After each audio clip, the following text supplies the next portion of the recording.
Welcome to the Flag Bearer channel. This is Little Known Black History Facts. Please like, share, comment, and subscribe to the channel. Amanda America Dickson, From Slavery to Millionaire. Heiress and socialite Amanda America Dickson Toomer was, in her time, the wealthiest woman in Georgia and one of the wealthiest women in the United States. Her father left her wealth to her. Why is this story unusual? It was an unusual act because Amanda America Dickson was a black woman born of a white planter and an enslaved house servant. Most white planters did not recognize the children born of the women they enslaved. Amanda was born in November 1849 in Sparta, Georgia, on the Hancock County plantation of her father, the famous white agricultural reformer David Dickson.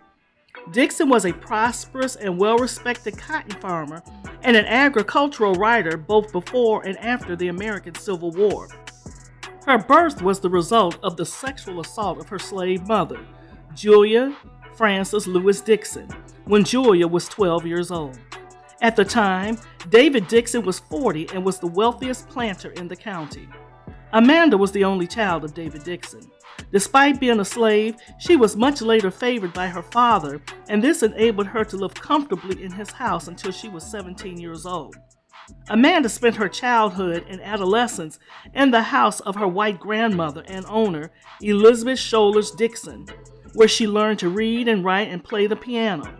These were often the survival skills of a young lady, but not ordinarily the opportunities of a slave.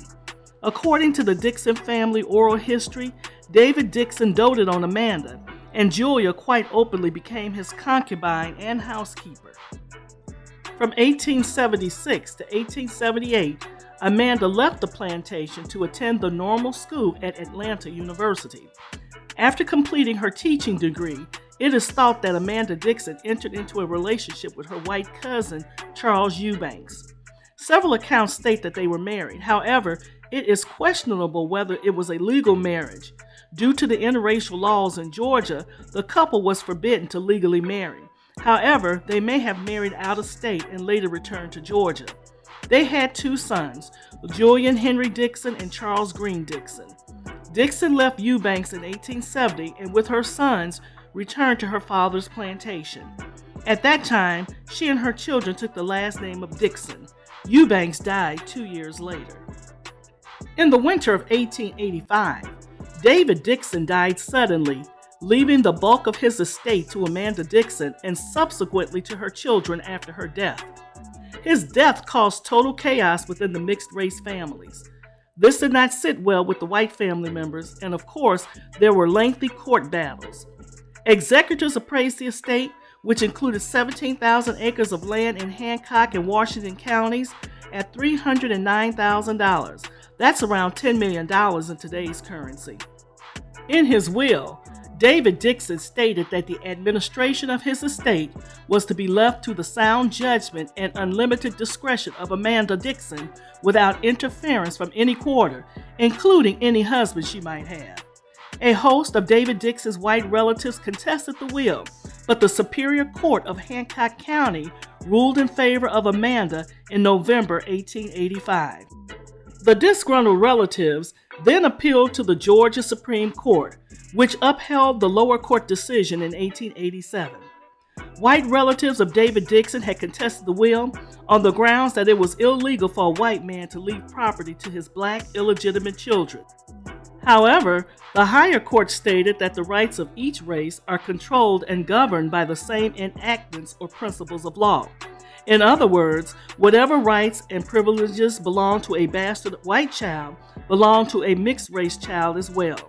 That court ruled that Amanda Dickson was legally entitled to the inheritance under the 14th Amendment of the United States Constitution, which states that property rights are equal for blacks and whites, including the offspring of black and white citizens.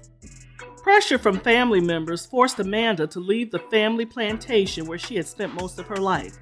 She moved to Augusta, Georgia, before the town mandated residential segregation by race, and purchased a large brick home at 484 Telfair Street, in the wealthiest section of the then integrated city.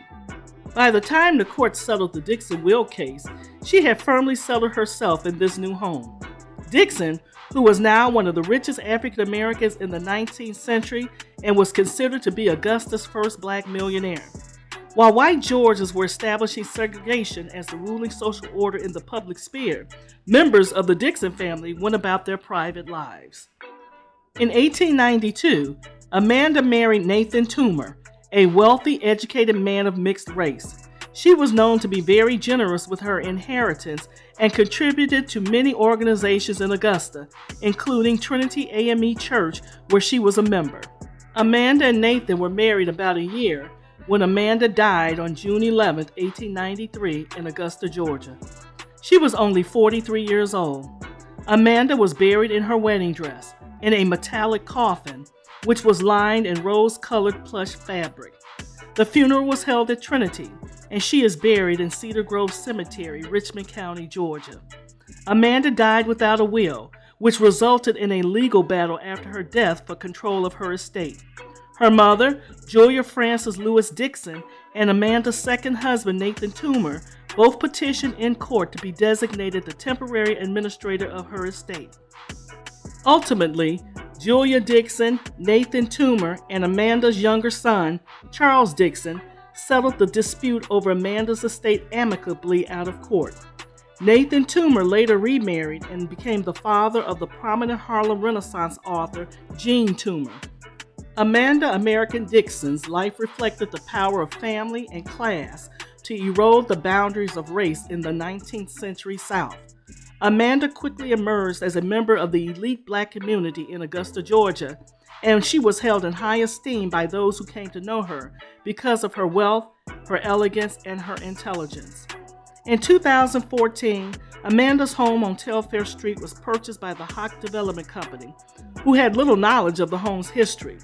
The company embarked on a major exterior restoration that included a historic plaque dedicated to the wealthy heiress, whose slave to millionaire story is largely unknown to the area residents and to most of the world.